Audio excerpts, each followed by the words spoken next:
Sa isang magandang nayon ng Pransya ay mayroong mag-asawang Matilda at Ginoong Loisel. Si Matilda ay isang kahali-halina na hinahangaan ng marami. Bagaman ang kanilang buhay ay simple lang dahil si Ginoong Loisel ay isang manunulat lamang na may maliit na kinikita. Gayunpaman, si Matilda ay tila mas pinagtutuunan ang kanyang panlabas na anyo. Ang ganda naman ng suot ng babaeng iyon. Sana mayroon din ako ng katulad niya. Ang ganda ng kanyang mga alahas. Ako, kahit laso ay wala. Ano ba ang pinagkaalala mo, mahal? Material lamang ang mga iyon. Ngunit ikaw isang napakagandang pinipini. Hindi pa ba iyon sapat? Di umimik si Matilda at di siya kumbinsido sa sinabi ng asawa niya. Naniwala siya na dapat mayroon siya ng lahat ng meron ang ibang babae. Kinagabihan, sila ay naupo para magsalo sa hapunan.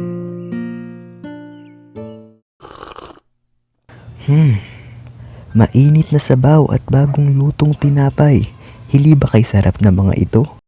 Hay, ito na naman. Sana man lang meron tayong magagarang kagamitan at mas masasarap pang mga pagkain. Hindi siya kontento sa kung ano lamang ang mayroon siya. Isang araw ay umuwi ang asawa ni Matilda na para bang may magandang balita.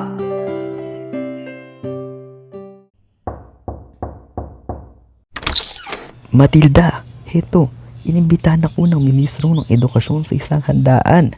Gaganapin ito sa susunod na linggo sa bulwagan ng ministro. Hindi ka ba masaya? Naku, masaya?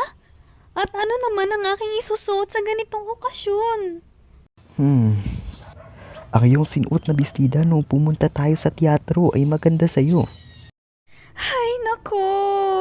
Ano ang problema, mahal ko? Wala akong may susuot na bestida.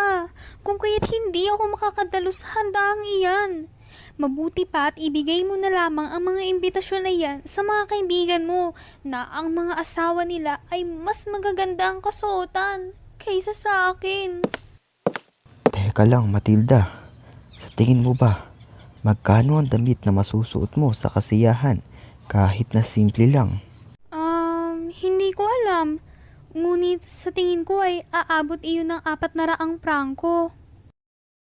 Nabigla si Ginoong Loisel sa halaga ng damit ni Matilda. Yun ang eksaktong halaga na inipon niya para sa gamit pangisda nila ng kanyang mga katrabaho. Ngunit dahil mahal niya si Matilda, ay pinagbigyan niya ito. Kung gayon ay bibigyan kita ng 400 prangko. Bumili ka ng magugustuhan mong damit. Maraming salamat, mahal ko. Ito ang dahilan kung bakit kita nagustuhan. Nalalapit na ang araw ng kasiyahan. Ngunit mukhang hindi pa rin masaya si Matilda. Hindi mapalagay at balisa. Handa na ang susuotin niyang damit ngunit tila hindi siya kontento. Napansin ito ng kanyang asawa, kaya't siya ay nilapitan nito at tinanong.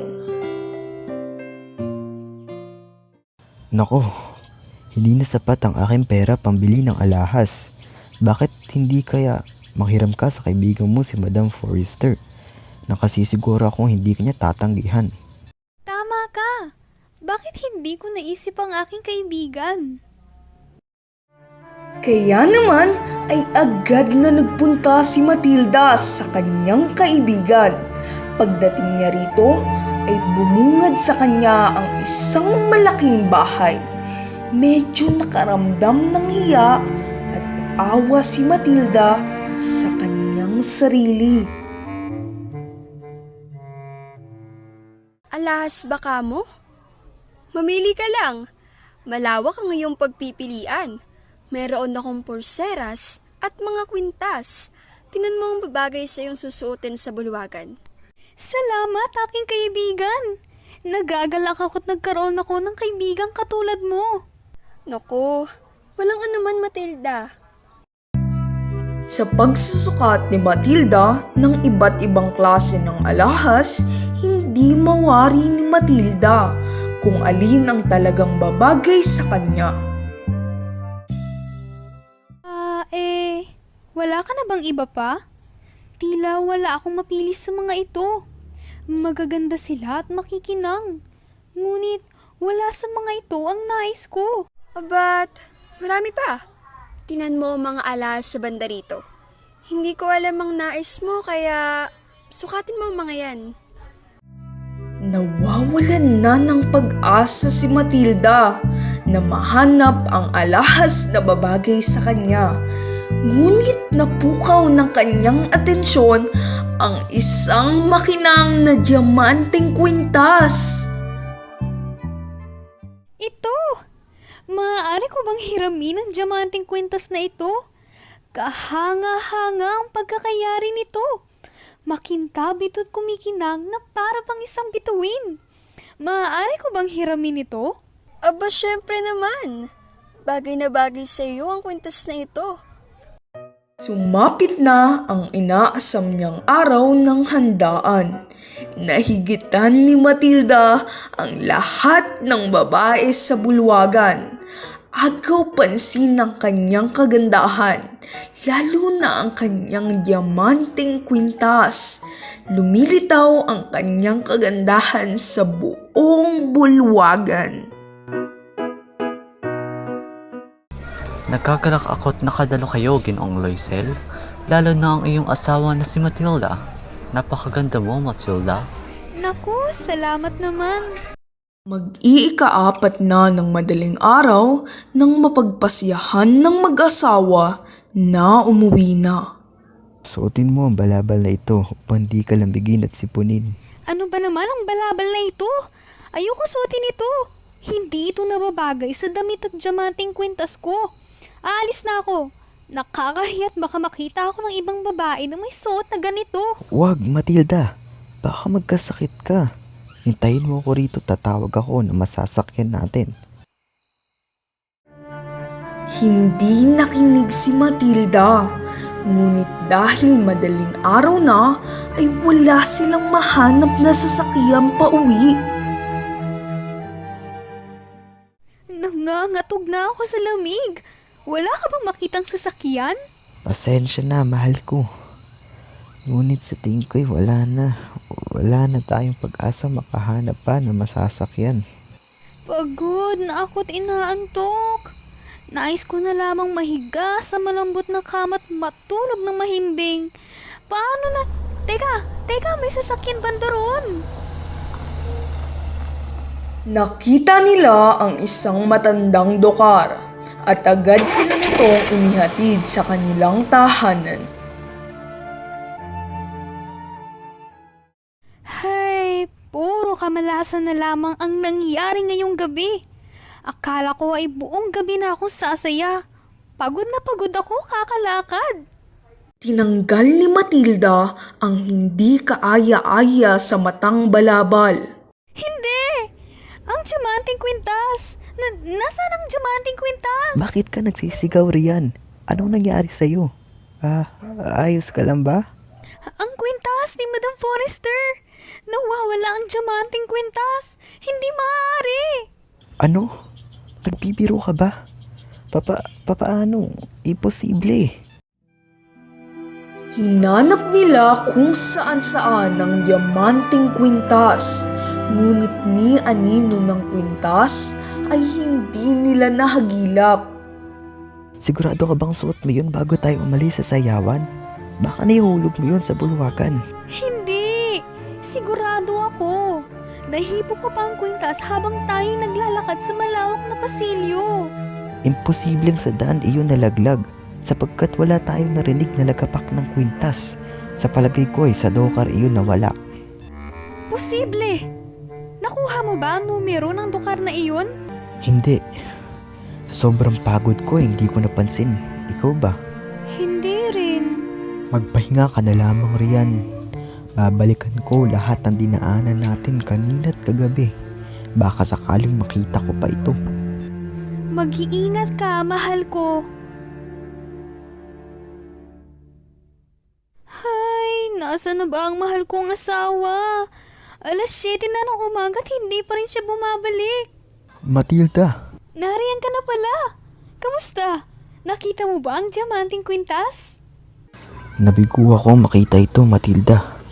Lahat ng sulok na dinaanan natin kahapon ay sinilip ko na. Ngunit wala talaga.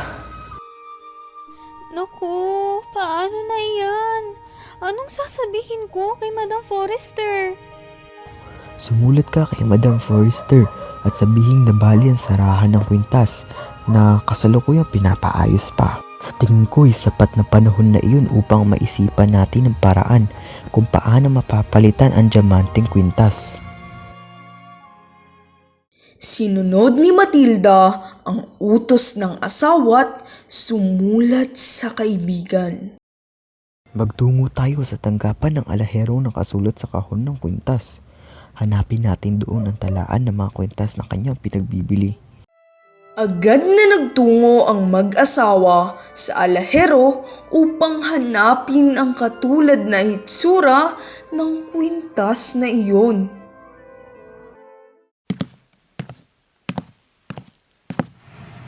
Hindi ako ang nagbili ng kwintas na ipinagtatanong ninyo. Wala pong nanggagaling sa akin, kundi ang sisidan lamang. Pinuntahan ng mag-asawa ang lahat ng maghihiyas upang makakita ng katulad ng nawalang kwintas. Maya-maya'y nakatagpo sila sa isang tindahan sa Palais Royal ng isang tuhog ng diamanteng sa palagay nila ay katulad ng kanilang pinaghahanap na kwintas. Nagkakahalaga ito ng 36,000 prangko. Ito na ang hinahanap natin na kawangis ng kwintas. Ginoong alahero, maaari ba kaming humingi ng pakiusap na huwag niyo muna ipagbili ang kwintas sa loob ng 3 araw? Kami muna ay maghahanap at kikita ng salapi upang mabili ang kwintas na iyan. Agad namang sumang-ayon ang alahero sa pakiusap ng mag-asawa. Kung kani-kanino siya ng hiram, lumagda sa mga kasalutan, pinasok kahit na ang mga gipit na kasunduan, kumuha ng mga patubuan at pumatol sa lahat ng uri ng manghuhutot. Mahal, mabuti na lamang at may 18,000 prangkong ipinamana ang ama sa akin. Naku, kaunting tiis na lang ay makukuha na rin natin ang kwintas. Malapit ko na din mabuo ang salapi, aking mahal. Maaari na nating makuha ang kwintas. Nang matipon ng lahat ang halagang kinakailangan, ay tinungo ni Matilda ang tindahan ng kwintas upang bilhin na ito. Ginoong alahero, ito na po ang aming ipinakiusap. 36,000 prangko para sa kwintas. Gaya ng napag-usapan, ito na ang inyong kwintas. Naway maalagaan ninyo ito ng maigi. Paalam! Tumungo sila sa tahanan ni Madam Forrester. Malamig naman ang pagtanggap nito kay Matilda nang isauli niya ang kwintas. Isinauli mo sana agad ang kwintas. Baka sakali kasing kinailangan ko ito. Pasensya ka na kaibigan kung ito'y natagalan. Ngunit marami pa kasi akong ginawang mga bagay kaya ngayon ko lang naisauli. Hindi na binuksan ng kaibigan ang kahon ng kwintas. Naisip ni Matilda na kung sakaling nahalata ng kaibigan ang pagkakapalit ng kwintas, ano ang aakalain at sasabihin nito sa kanya? Hindi kaya iisipin siya'y magnanakaw? Naku, maibalik ko man ang kwintas, ngunit panibagong hakbang na naman ang haharapin natin, mahal. Pasensya ka na at akong dahilan ng mga pangyayaring ito. Maaari ba nating paalisin na lamang ating mga katulong? Lumipat sa mas maliit na tirahan at isang maliit na paupahan? Mahirap man na tayo itatahak sa bagong buhay. Ngunit kailangan natin itong tanggapin, kaya't nire-respeto ko ang iyong mapagdedesisyonan. Ito na din ang ating daan upang mabayaran ang mga salapin na ating inutang. Matapos ang desisyong ito ay naranasan ni Matilda ang mabibigat na gawain, ang nakakayamot na pangangasiwa sa kusina, paghuhugas ng mga pinggan, paglilinis ng mga kaldero at kawaling mamantika, at paglalaba ng mga damit. Tuwing kinagabihan, si Matilda ay naglilingkod bilang mangangalakal na nagkakahalaga ng 5 sentimos.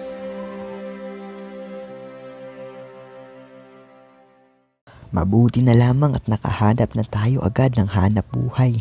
Malaking tulong na sa atin iyan, lalo na't sa panahon ngayon na tayo nangangailangan.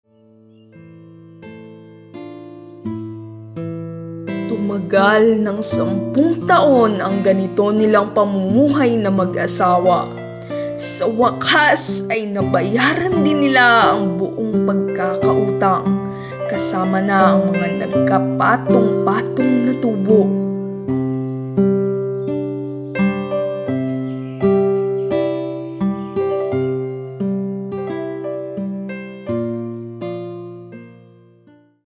Ay, ang aking katawan, tila ako'y matipuno.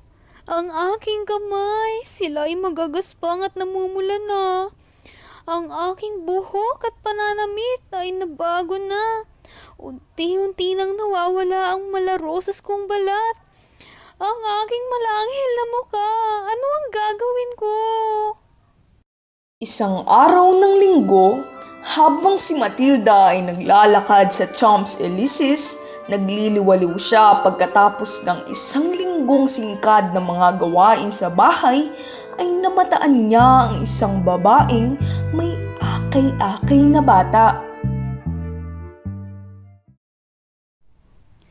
Tunay na hindi nagbabago si Madam Forrester. Bata pa rin ang anyo, maganda pa rin katulad ng dati.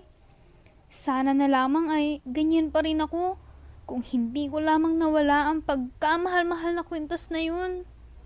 Nakangiti niyang sinalubong ang kaibigan at binati.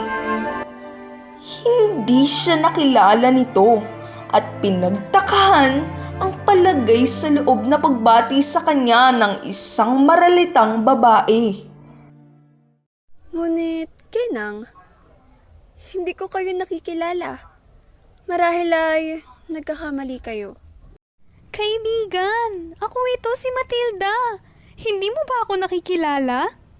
Oh, kaawa-awa kong Matilda. Ikaw ba talaga yan? Ang laki ng ipinagbago mo. Ang iyong wangis si tila tumanda. Mahabang panahon ang ipinagtiis ko ng hirap mula nung huli nating pagkikita. At labis na kalungkutan ang dinanas ko. At ikaw ang dahilan ng lahat kung bakit ganito ang Matilda na humarap sa iyo. Dahil sa akin? Paano nangyari iyon? Ako ba ay pinagloloko mo? Tanda mo pa ba ang hiniram kong diamanting kwintas na isinuot ko sa sayawan sa kagawaran? Oo. At ano naman ngayon? Ano pa? Naiwala ko lang naman ang kwintas na iyon. Ha? Anong nais mong ipahiwatig? Ano ang kwintas na isinauli mo sa akin? Isinauli ko sa iyo ang isang kwintas na katulad ng hiniram ko. 10 taon kaming nagbayad ng mga utang. Alam mo naman na hindi madali sa katulad naming mahirap ang ganong bagay. Ngunit nakalipas na ang lahat ng iyon at ngayon ay galak na ako.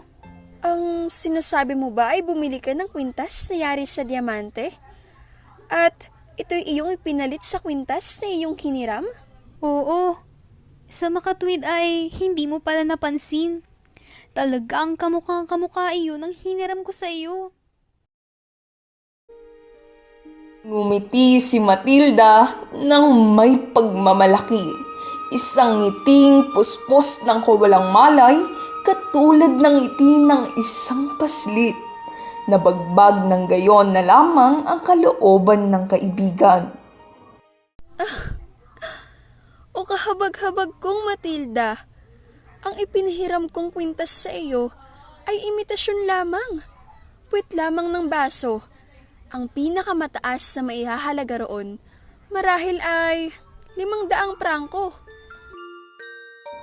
Natigilan si Matilda sa revelasyong isinaad ni Forrester ukol sa kwintas at tuluyang nanlumo.